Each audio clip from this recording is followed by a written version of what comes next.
Hi, Tim. Welcome to the show.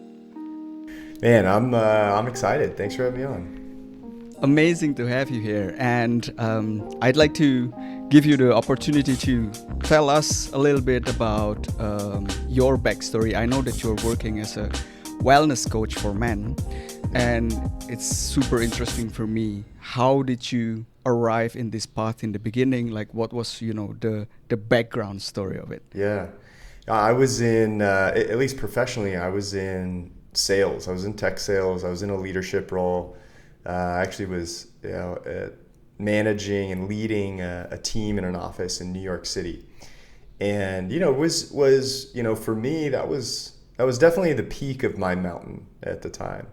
And I just share that because that was the peak, and after that I spent about 4 years stumbling and falling down the mountain. I dealt with things like depression, anxiety, some unhealthy relationships with things like alcohol and drugs. Not to the point of being an addict or anything, but just to the point where it was hurting really what I wanted to do and who I wanted to be in life. And so I got to what I call my rock bottom in 2020. I was ended up being fired from my job for missing quota, just for performance, not anything that had to do with COVID. And ultimately, I really just became a shell of my former self. Really wasn't motivated, didn't have a lot of meaning, didn't have a lot of purpose. Clearly was not fulfilled, wasn't happy. Even though I was making good money, I was living in cool cities, I had some good friends, but things just weren't working. And so when I was let go, I was kind of left at this crossroads, really faced with an inflection point, and trying to pick up the pieces again and figure out what was next. I had changed jobs 4 times in 4 years. I'd moved across the country in the US 4 times in 4 years. Like, I was trying to change all this stuff outside of me, and it just wasn't really working. And so I had this idea. I was like, hey, I've always wanted to start my own company. I have no idea how it's going to work. It may completely fail, fall flat on my face, but I got to give it a shot. And so that was, I think, the first stepping stone for me. That, and I started to focus on, for the first time in my life, mental health, emotional well-being, stuff that I had never, ever thought applied to me. And so doing that at the same time of growing this business, I wanted this clothing business I was making to actually be more than just a fitness brand for men. I wanted it to be more about holistic well-being, mental, emotional, spiritual, physical as well. And so I started writing about things I was interested in with health, and a newfound passion and interest and knowledge in mental health. And that was the content that started to get reactions from men. And so by way of writing what I was going through, writing what I had been through, trying to create something for this brand, I really stumbled upon this opportunity to start having conversations with men.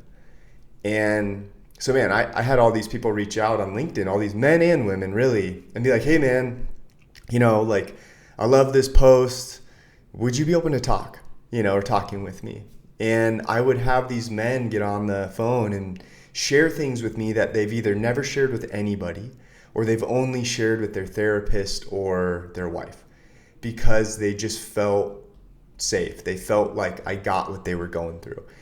And after a year of having those calls and writing content about it, and seeing how things were being received, it was pretty clear to me that that was really the direction I wanted to go in. And so I pivoted. I still finished, I got a manufacturing run, I got a bunch of clothing in, but I made a pretty hard pivot to start doing more work with men in groups, in cohorts, in community. I did a little bit of one-on-one coaching for a while, but really just seeing the power of, helping men find connection, find meaning, giving them a roadmap and a playbook to learn how to take care of themselves. Not just from an exercise and nutrition standpoint, but with an approach that takes a very holistic viewpoint to total human well-being. as I sometimes refer to it as. So that was kind of, a bit of the winding path that led me here. And now I run a community, I run a program where I just coach a group of men, on all this stuff. Amazing. And was mental health something that was too esoteric for you in the first place? I think it was something like almost like a taboo subject.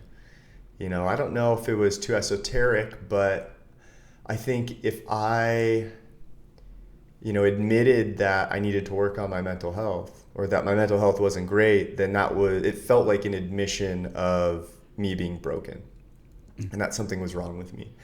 And so I think how I had defined it previously was that, man, if I don't touch it, then I'm fine.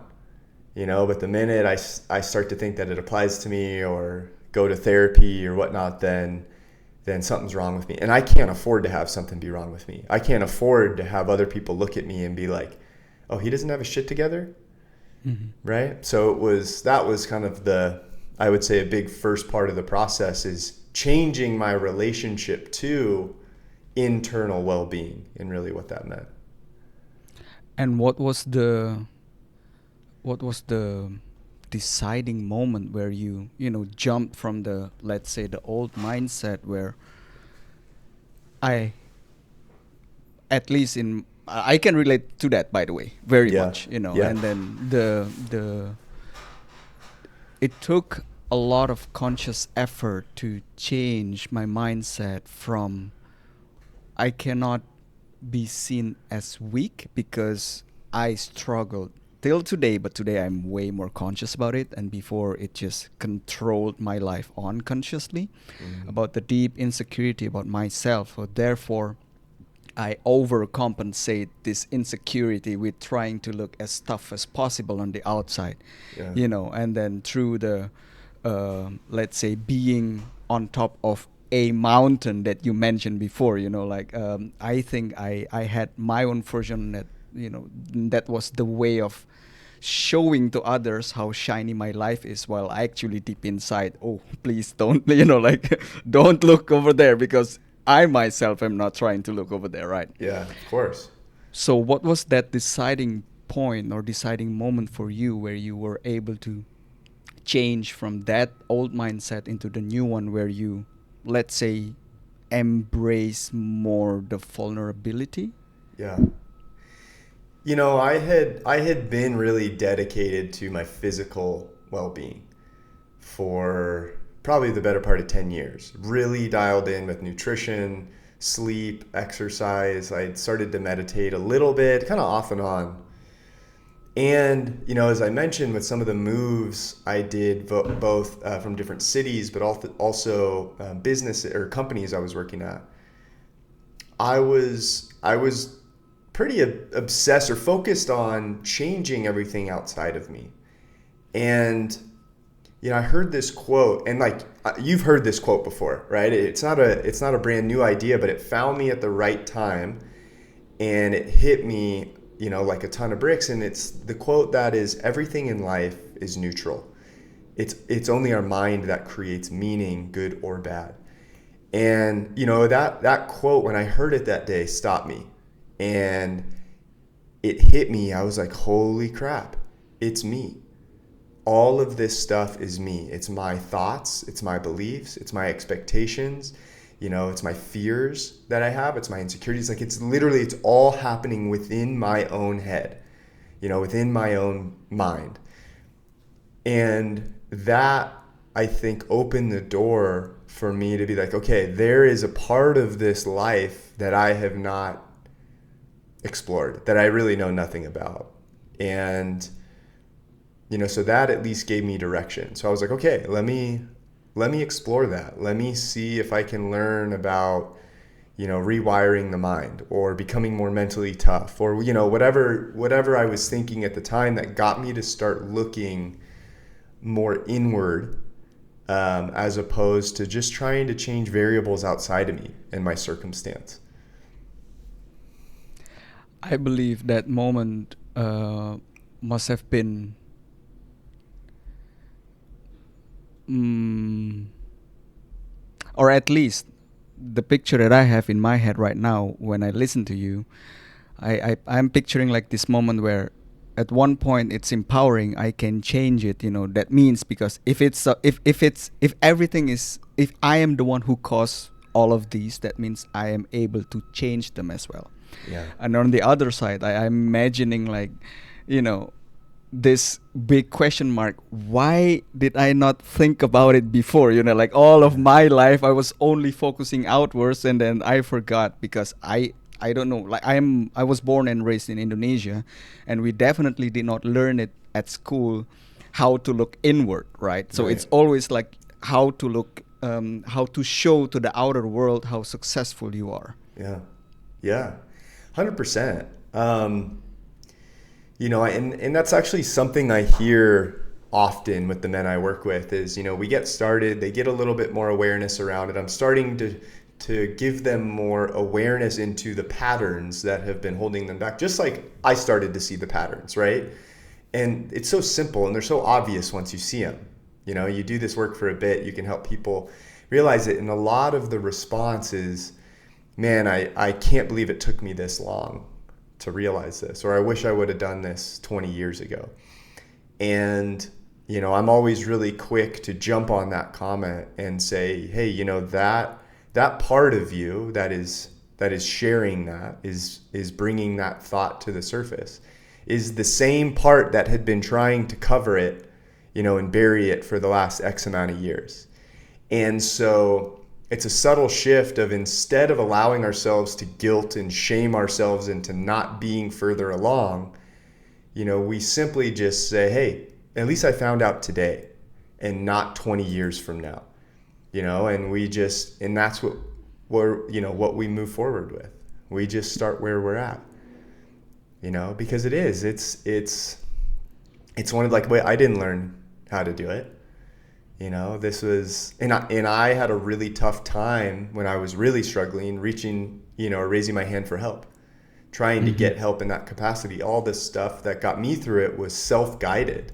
It was learning in podcasts. And while I learned a lot, it took a long time, as opposed to me working with somebody who already knew all that stuff and could help me see it. So that's another really big perspective shift that I still work on, that I try and remind myself is, hey, at the end of the day, what do I want most? What I want most is to feel my best. I want to feel free. I want to feel clear. I want to feel present. I want to feel purpose and meaning and like connection with others. That's what I want most. So then when my ego, my mind comes online and saying, hey, yeah, we shouldn't need help. I shouldn't have to reach for help. We should be able to figure this shit out on our own. Like I don't want to bother anybody. It's a way for me to recalibrate and be like, hey man, the thing that we want most is to just feel better. Okay? So the fastest way we're going to get there is by sharing with somebody, or by working with a coach or a therapist, and getting some help to get there, as opposed to just trying to be tough and bottle it up and because that's not the best way to get there. That is just another protection mechanism that's just going to keep us small and stuck and feeling all the ways that we're really used to, right? It's a way to keep us in our comfort zone. And that sounds like the ego who keep trying to tell ourselves, you need to do everything alone. Do not get help from others, because asking for help means weakness. Getting some help means weakness, and that's it's amazing. I believe with the work that we are doing, that we are helping others to question these voices. You know what I'm saying? So there's a distance between the thought itself and the voice that keeps coming from the back of the head. Now you kind of like turn inward. Now it's almost like you see the voice directly in the eyes, right? And then it's like a different person, or at least a part of you, but you are not that voice. Right, and just being able to take that distance and question this voice, it's I don't think I'm exaggerating. I'm over exaggerating when I say that that's a life changing skill. And Yeah. I'm calling it a skill consciously, because if it's a skill, that means that we can learn it, that it's learnable, that Oh we yeah. can, and we can also share with others about it. Yeah. I think it's probably the most impactful skill that you can learn. Because I think what a lot of people think is that, hey, I'm bad because my voice says I'm bad. But the difference between, successful people or even happier people, or people that, let's just say, get more done or have a bigger impact, isn't that they don't have that voice. It's simply that they have cultivated the muscle to not listen to that voice. So they hear it and recognize it, and then they have some sort of method, and everybody's different things that work for them. But they have developed some kind of method to counteract that voice. Come up with points of evidence to the contrary, or to combat it in a way, and just be like, hey, look, I hear you, but there's no chance I'm listening to you, because they understand that being very intentional with the language we use and how we speak to ourselves creates everything, creates our reality, creates our experience of this life. And that experience is really what is everything. So yeah, I don't think you're over exaggerating at all. I think you're understating it still. Yeah. Yeah, and it's in my experience, it's also very freeing. What's the English word? It's liberating. When I Mm-hmm. understand, or at least understand deeper, after observing these voices, and then I kind of understand these are not even my voices. Mm-hmm. These are like length voices that I've learned. When we talk about childhood, when I learned about our environment, the family we grew up with, and I think this is one of the li- life is a funny game, man, because Mm-hmm. we did not choose consciously where do we want to be born at, in which country, in which family. We did not choose consciously, the parents, and then how their relationships to each other. Like, we did not choose anything. Like, I did not remember I'm signing a contract for that. I don't know if you Yeah. do, but I did not remember. And yet, somewhere along the line, it almost like talking about meaning. I found, I'm not sure if finding is the accurate word, or Mm. more giving. So I think giving is a more empowering word. So let me use the word giving. Like, I gave the meaning of my own backstory. Living in Indonesia, coming to Germany, living over here. I work as an engineer, by the way. So I spent a lot of years working to become an engineer, and being an engineer, became a regional manager, and that was my top of the mountain at that point. Yeah. Just to realize, like, wait, I have everything checked from my list, but where is the happiness and where is the joy that I expected it will bring me? Yeah. And then that was also like one of the crucial moments in my life to question those voices that was behind my head, right? Yeah. Yeah. So those land voices, do you think it's the voices that you had in you also had a lot with your backstory, like with your childhood? Yeah. I think, if you think about our number one priority as a species, as every species on Earth, plant, bacteria, animal, mammal, reptile, whatever, the number one priority is to stay alive, right? It's survival. That's far and away number one. Survival, and it includes, reproduction and all that stuff.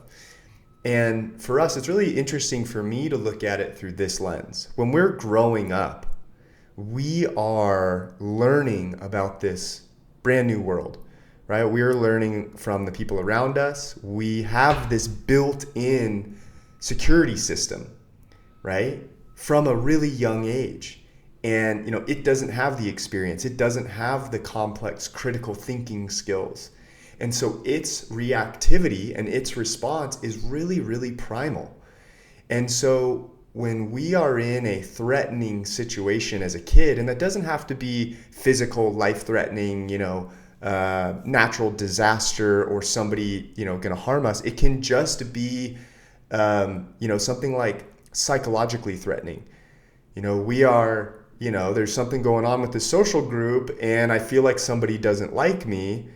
And if they decide that I'm not part of the gang, they're going to kick me out of the social group. And from a primal perspective, what happens if we get kicked out of the tribe? We're basically exiled.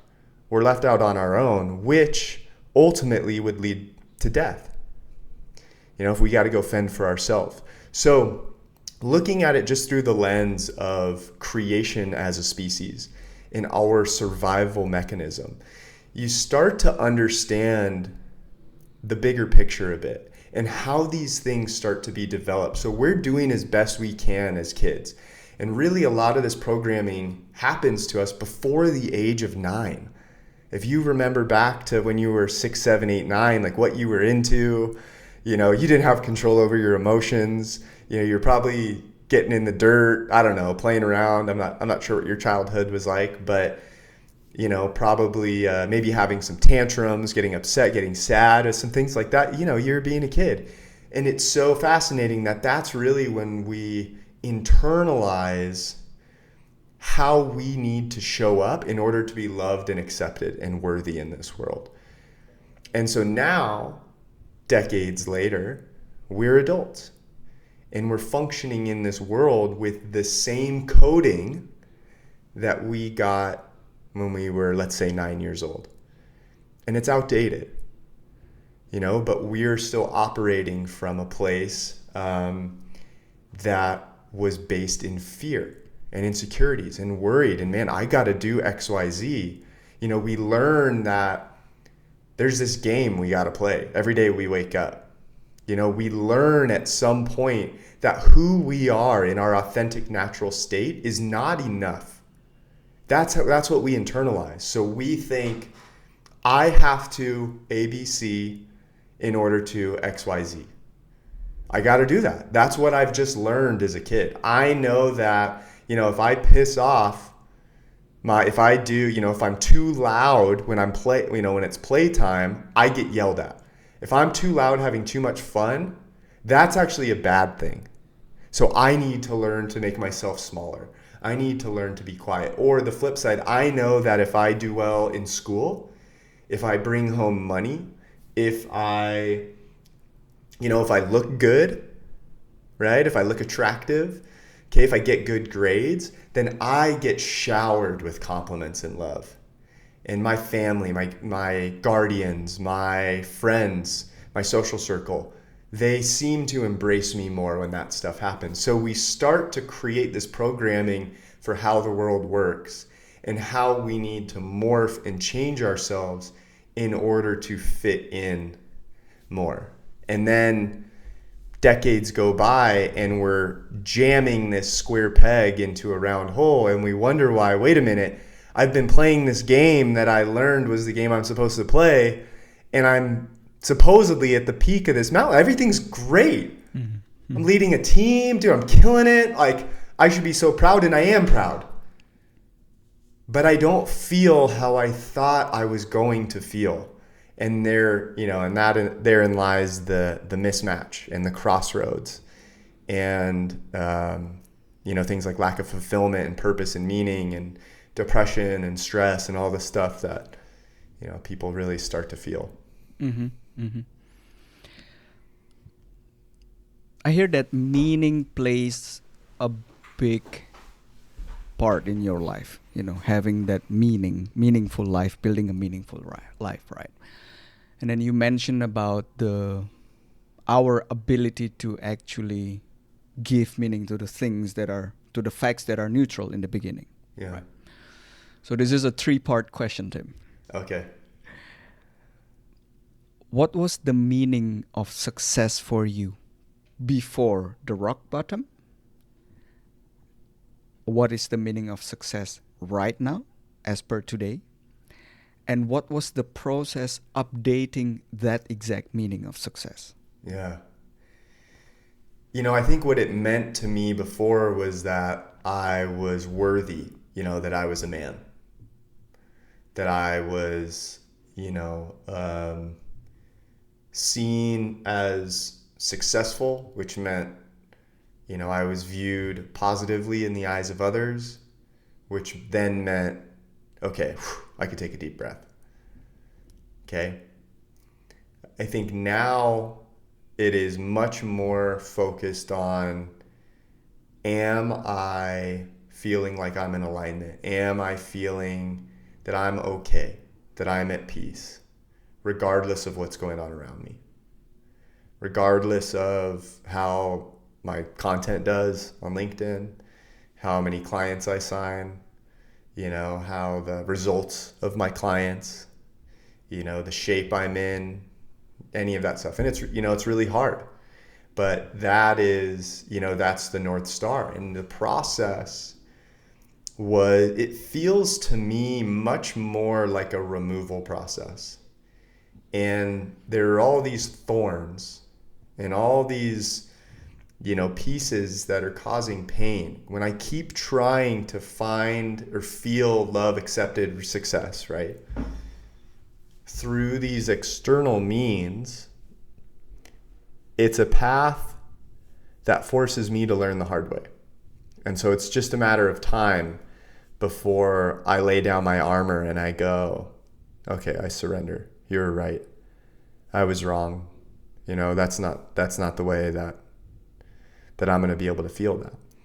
And so it's to be honest, it's a pretty painful process, at least how I learn. Because I wish I could have a conversation like this and hear tips and be like, yes, now I just download that information and I get it and I understand it. And I live it is a better way to say it. But it often just happens intellectually and conceptually. I can grasp it. And then it's about implementing it and taking action and living that. And that's a hell of a lot harder. And so it's this process of continuously looking in the mirror, figuratively and metaphorically, to see where I am still not free, to see where I'm still clinging to these old patterns that I've had. And sometimes they go away for a bit, but then they resurface because I hadn't, maybe I forgot, or, I hadn't fully worked through them like I thought I had. But, there's definitely have been some major shifts. And the interesting part is I can intuit, I can feel now the parts that I need to work on right now. And then also the parts that are coming. I can see, I'm going to have to work through that because that still weighs on my mind. But right now is not the time. This isn't the chapter in my life I do, but I see it, and I see that coming.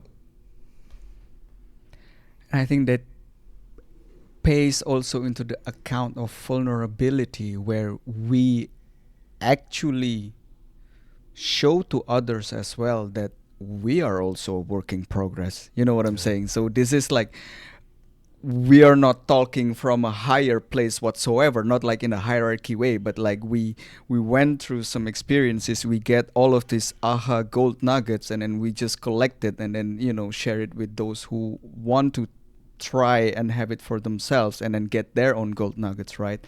And that also can put away the pressure, because sometimes, I don't know if you can relate with this, sometimes I the question comes up in my head, like, are you really in a position to help others, to get better, to become their best version in their life? Are you really in that position? I don't know if you can relate with that voice. Yeah, 100%. And I think that's why I like Ram Dass so much, is he just had this lightness to talking about everything he was going through. And obviously a really advanced soul, and trained with, one of the most amazing gurus, in human history. And was such an amazing storyteller and speaker, and, had this wisdom and this amazing blend of, Western education and Eastern education and practice. And, I just love how he was so open with everything he struggled with and how he worked through it. And one of the things he said on the last point you mentioned is he goes, we help, we don't wait until we're enlightened to help people. We start with where we're at and with what we got. And I always, I have it written down somewhere. I know because I just read it a couple days ago. But it's so, it's so true. Because I definitely have that voice, especially this last year. In June through August was the darkest time of my life. I went through a very deep depression like I've never experienced before. The most apathy that I've ever felt. I mean, I didn't want to reply to text messages, phone calls. I didn't want to eat well. Like nothing that had worked for me before. I didn't give a shit about any of it.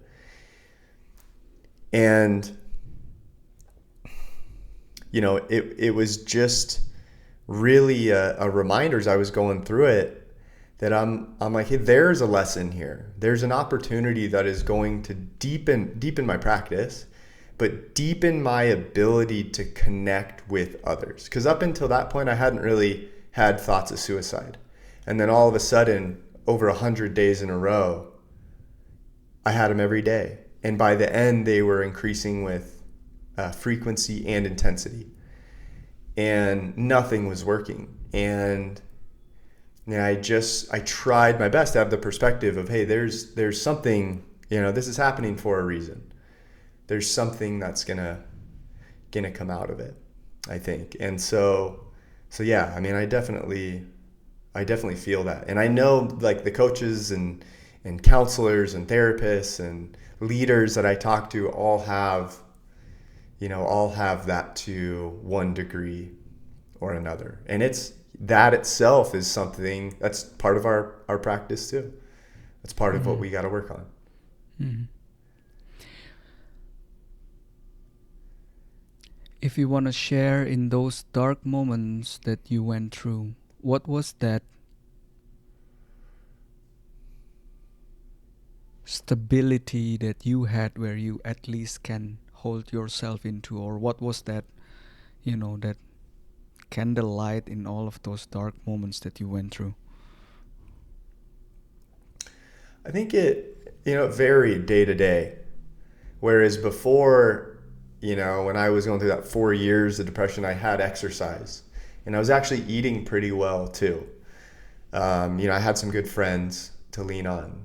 And this time was kind of a mix of everything. I was trying anything. So, there were days I would be able to meditate for a little bit. There were days I would just get myself to go lay in the sun for 5 minutes.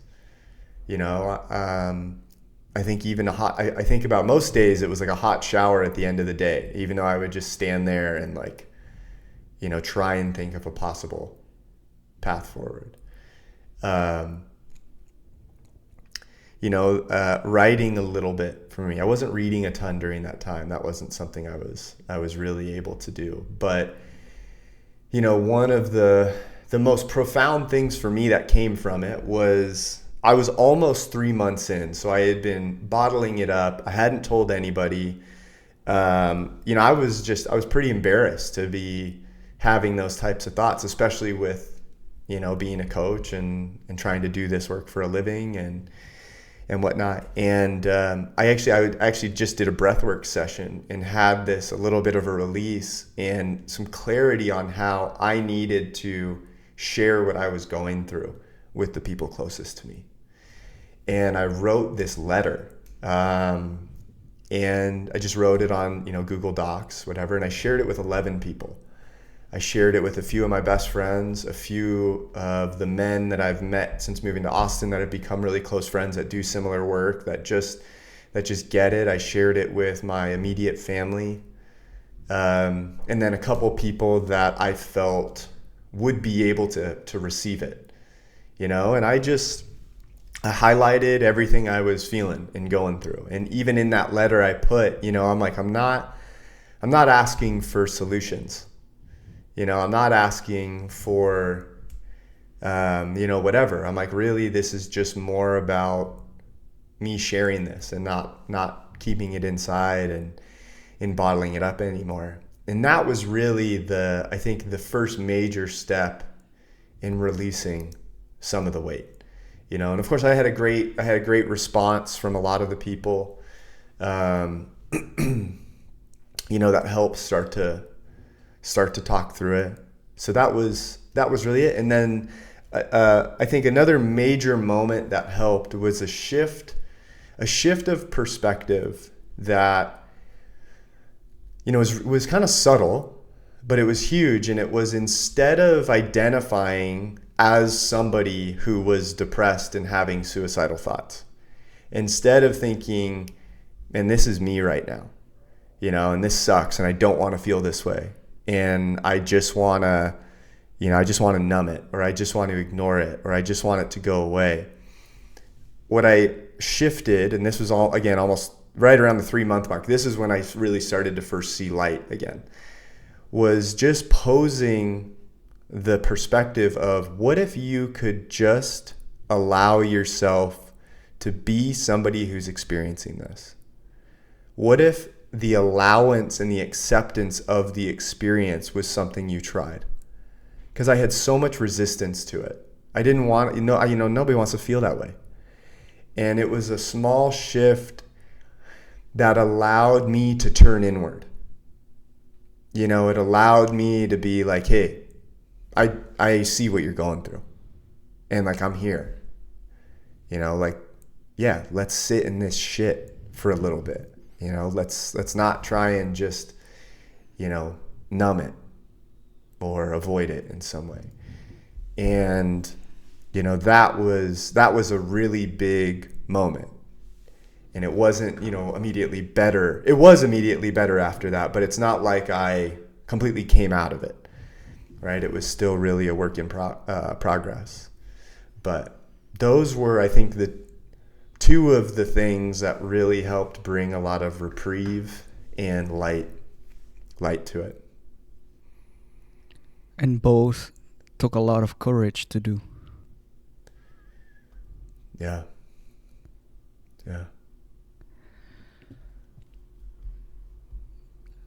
I have two thoughts, if I may share this with you. Please. This is coming in my head.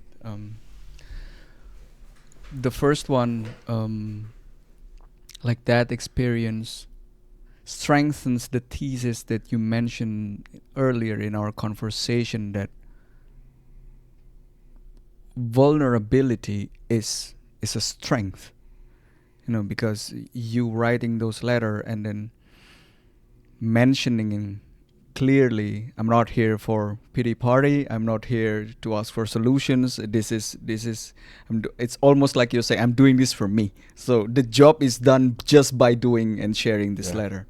So that's the vulnerability part, and the second part that strengthens the sentence. The acceptance of negative experience is a positive experience itself.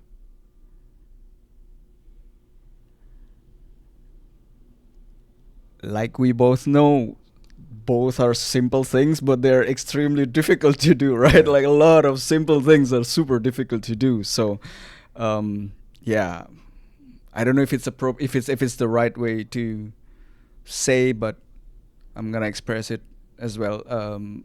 I'm glad that you experienced those two. So yeah, I'm glad thank you so much for sharing. Yeah. No, I think you're right. It is a positive experience when you do that. Maharaji, or Neem Karoli Baba, who was Ram Dass's guru, there's a point in one of his books, or one of the books about him, where he asks somebody if they enjoy suffering. And they're like, no, I don't enjoy suffering, whatever. And then he asks him again, do you enjoy suffering? And he's like, no, I don't. And he answers and he goes, I love suffering. He's like, because it brings me closer to God. And, it's such a hard perspective to hold, obviously. Just like, accepting negative feelings, and emotions, experiences. But I think it's a really powerful North Star. It's a really powerful example, and something to strive for. To imagine if you could hold the perspective that suffering is benefiting you. It is, because it is. But it tends to only be in hindsight, if we're doing the work and we're intentional and conscious and thinking about it, that we can recognize that. And I think, like, even if you can up your meter 1, 2, 3, 5% in that category, to start to accept it. Maybe you don't have to love it at first, but start to see the purpose it has, the positive purpose of it. And I think that alone shifts how you go through it. And I think that was a small shift that allowed me to just entertain the idea of, hey, what if I could just be with this right now? What if I allowed myself to be somebody who felt fucking depressed, and could be with the part of me that wants to kill himself? That's not the whole me. It's just one part, and can I actually allow that, as opposed to shaming that guy and shunning him to the corner, and I think that starts to become more available to us. And it doesn't have to be this extreme of an example, of course. We could just be angry. We could be frustrated or irritated at a partner or our boss, if somebody cut us off. And, if we allow that expression, we allow that emotion to move through us, we can start to see how it's really there to help us and really benefiting us in one way or another. One key sentence that I heard is, usually in hindsight, that we are able to see that those dark moments are actually, important moments in our life, and brings benefits into becoming the best man, the best version of us that we can be, right? That is like the exact process that we need to go through. The challenge that I usually face is, because it happens in hindsight, and in that exact moment, it's still it's fucked up to experience all of these, Yeah. So then I personally almost need like one extra ingredient to help me go through the experience in here and now, and that is what I call it as faith. And this is coming back to the meaning part. Like, I am giving proactively and consciously a meaning to this fucked up experience that I'm having right now, as something that later on I'll be blessed to look back and see, I told you that this is a good experience, even though it was difficult, But that ingredient of faith that I just have to, again, sounds simple, but it's super difficult, at least for me. I just have to believe that, okay, this, again, this cheesy sentence, but it's there because there's a truth in it, that this too shall pass. Yeah. It's so true, and it's so hard, and you can look at it. I love that view. I love the view of thinking, this is just a lesson I haven't learned yet. I'm reacting in a way because of something that I don't know yet. I haven't quite learned that lesson. I'm still clinging to something. I'm still clinging to an outcome, or something that didn't go my way. Often it simply comes down to, we are in resistance to the way life is. Hey, life just unfolded as it did because that's what life does. And we're the ones that are reacting, saying, no, it shouldn't have gone that way. I didn't want it to go that way. And then there's a bunch more sexy story on top of it about whose fault it is, or why it didn't work, or I was wronged, or I feel sorry for myself, but really, at its core, we're just resisting what happened. Mm-hmm. Mm-hmm. Mm-hmm. And And that, yeah, sorry. no, we go for it.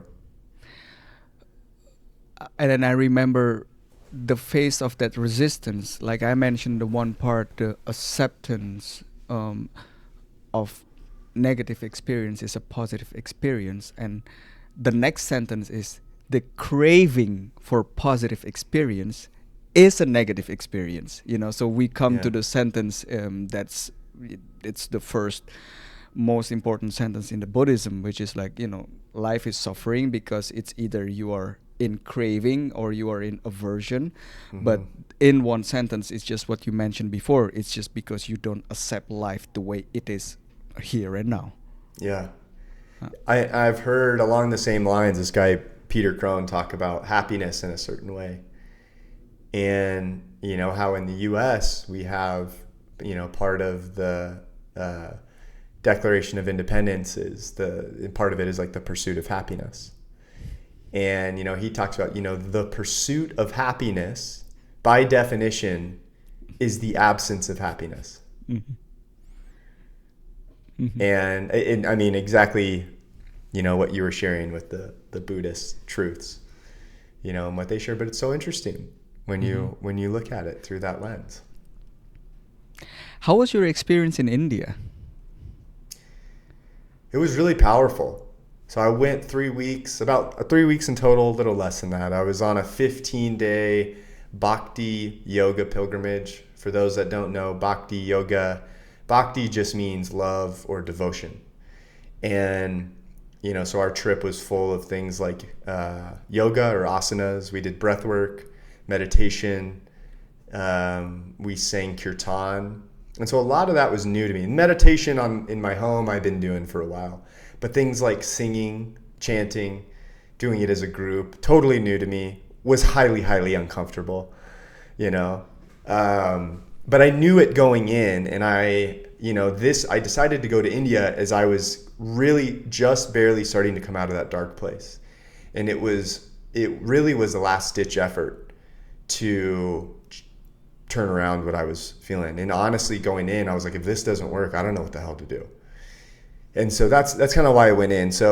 And the trip was focused around going to different holy spiritual sites in India, visiting the Golden Temple, the Sikh temple up in Amritsar, going to Dharamshala, to the Dalai Lama's residence and Buddhist temple up in the Himalayas, and then going to a bunch of sacred Hindu sites, visiting different ashrams in Rishikesh, bathing in the Ganges, going to caves that swamis had been going to, guys stayed in and became enlightened, went to that, going to fire ceremonies on the Ganges, going to fire ceremonies on, is it the Yamuna River, I believe?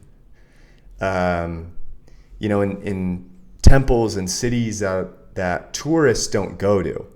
Definitely not a lot of Westerners in the places we went at all, let alone tourists. These were pilgrimage sites for Indian devotees. And so it was really powerful.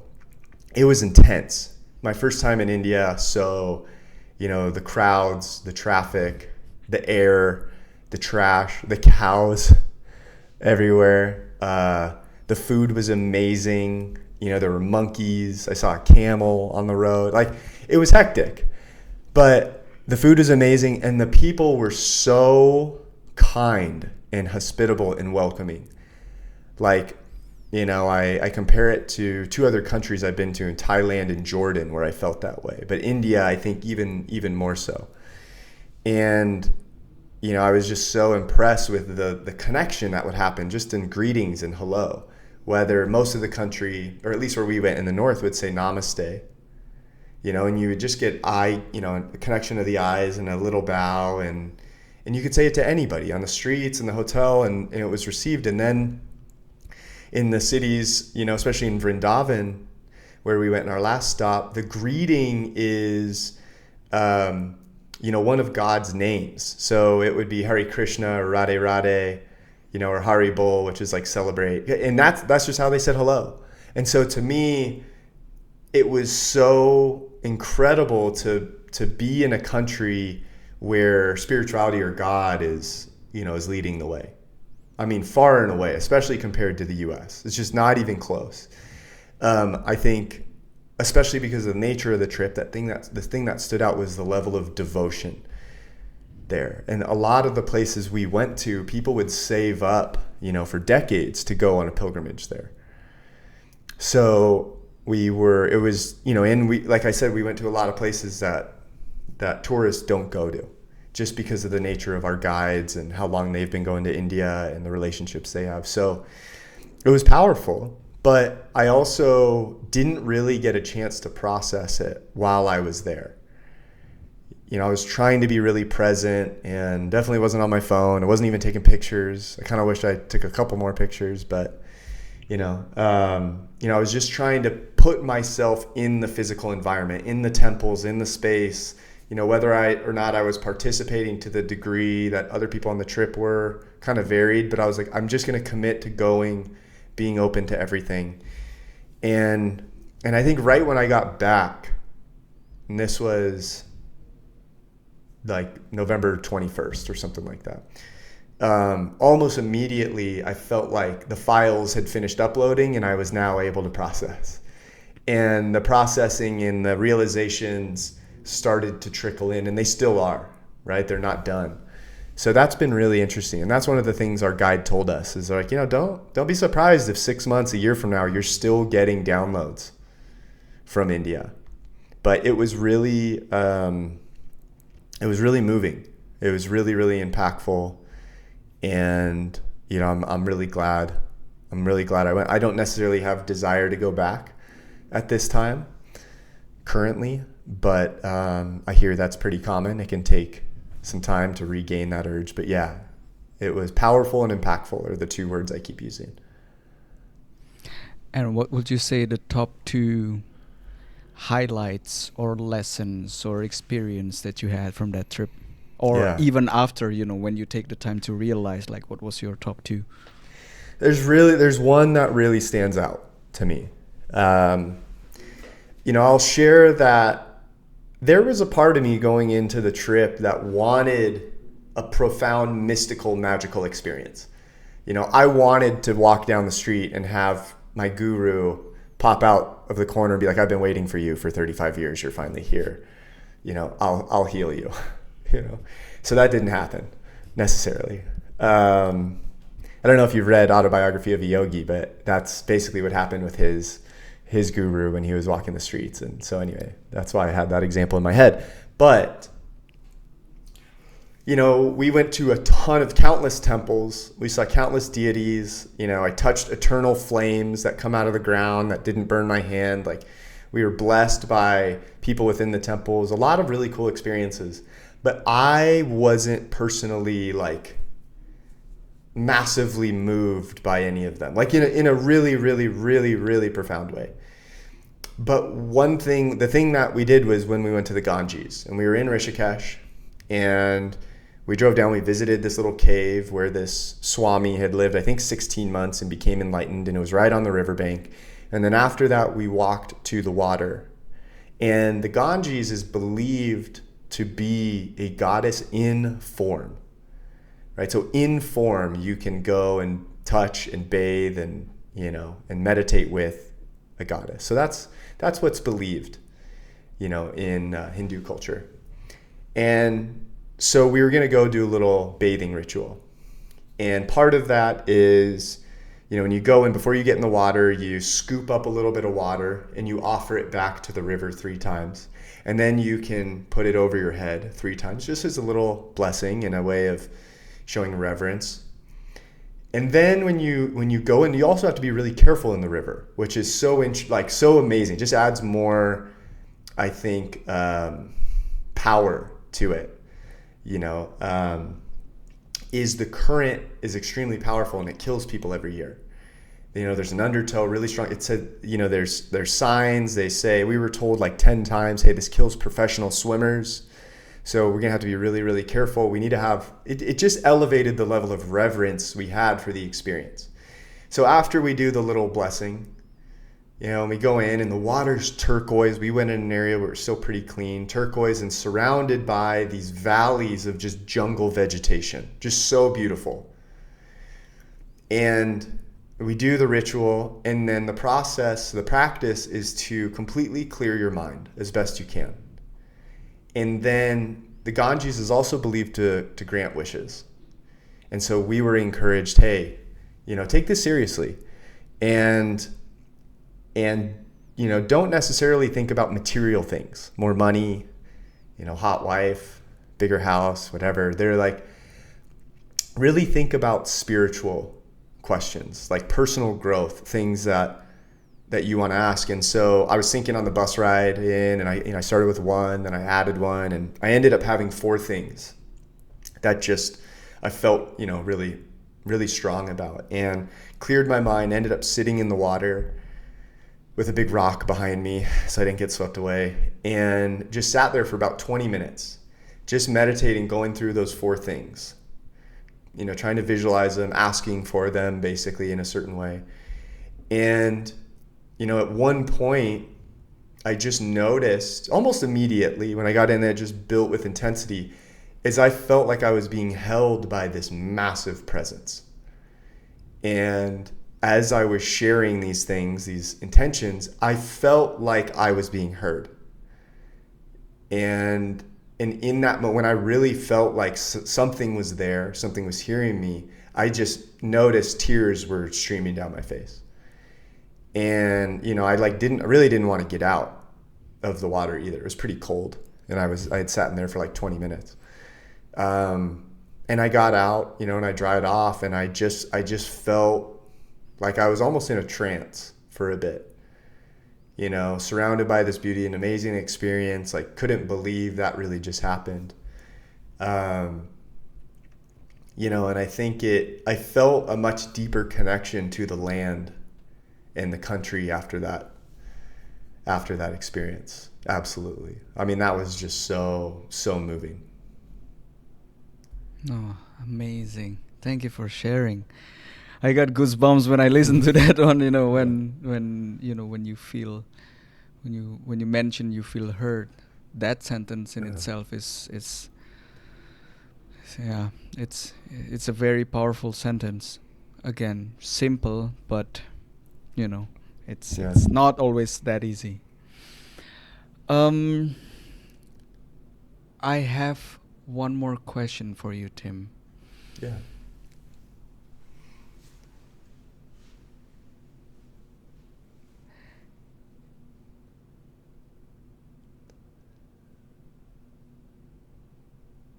What would you do if the question is, how can we, let me change the question, not we. How can you build a better relationship with yourself? A better, a closer, a more honest relationship with yourself? I think what comes to mind is slowing down and quieting the mind. Because those 2 things will lead to the main thing, which is listening. And in the act of listening is the ability to be compassionate, to be loving, and to accept. And that is really I believe, the core pieces to building a relationship that is based off of unconditional love and not condition. And it's also, the hardest thing and most uncomfortable at times. Yeah. Tim, thank you so much for sharing your story. Do you want to share a little bit about your walking journey and where people can find you and find your work? Yeah. On March 5th of 2025, or March 6th, actually, I'm walking across the U.S., 2,800 miles from California to Virginia Beach. To, for one, it's basically a pilgrimage of my own. An opportunity to deepen self-connection, to go through processes of self-inquiry and just, really be in it for a long time. It'll take about 5 or 6 months. But I'm also doing it to raise awareness and raise funds for men's mental health and suicide prevention. And so I'll be as of right now, I'll be backpacking it. I'll be going solo. I know some people will meet up along the way to either walk with me or provide support, in a vehicle, or allow me to crash at their place, something like that. But that's the goal. And the commitment on my end is to make content every day, to make a video, to write a post, to share about the journey, not just the physical happenings, but, really the transformation that's happening internally, what I'm going through, what I'm exploring on that trip, in a way to bring light to mental health and suicide. And, really using it as a way for me to get raw and real and to be out in nature and to put myself in a position where, I feel like this stuff I just have a feeling that more is going to come out of it for me. More is going to come through me in terms of these things, and really open up with a lot of my story and using the trip to process and share in real time. Amazing. And where can people find you online? Yeah, I post mostly on LinkedIn. I'm going to be sharing during the trip on, on Instagram and TikTok and stuff, and doing some videos, or my website, perwellness.co. Amazing. Tim, thank you so much for your time, for your trust, and for your story. Thank you, Tim. Yeah, thank you.